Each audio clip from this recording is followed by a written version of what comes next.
Hey, welcome to this week's Job with Jason, your weekly real estate and mortgage update. Guys, as we head into the busy buying season, I want to go over 6 items that I'm seeing being either left off loan estimates or maybe fudged by competitors to make their estimates look lower, and your consumers might not know about it. So this is very important for people buying houses this summertime, all right? So, and there's no discrimination. The big banks are doing it.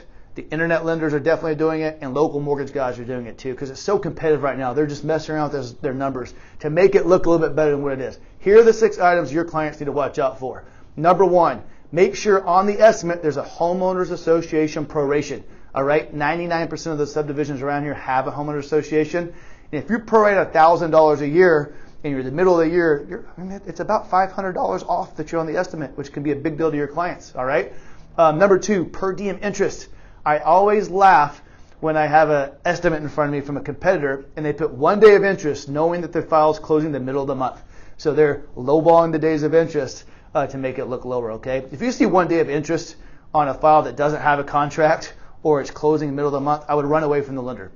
Seriously, all right? The next thing, number 3, paid outside of closing. A lot of lenders, even though they haven't received money from a client, they mark it on their estimate, paid outside closing. So what that means is they're acting as if the appraisal's already been paid or if the survey's already been paid. Just those 2 items, which are typically collected in the process, can lower your estimate by $1,000 just right off the bat. So it looks like your cash to close is lower than what it is. The next item, number 4, lowballing taxes and lowballing insurance. Okay. A lot of people will use 20% for their homestead exemption, which is typically not the case. All right. So make sure you're watching the taxes and make sure you're watching the insurance quotes on there. Make sure they're not lowballed. Okay. We like to pull the information straight from MLS, straight from the counties, and get an insurance quote to make sure our numbers are spot on.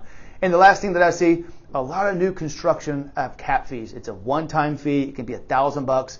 A lot of time they're left off on purpose, okay? So those are 5 different tactics you can look at these estimates to make sure either your quote's right or to run away from the lender. All right, if you have any questions, give me a call. I'll be happy to review anybody's estimate, 281-882-8888.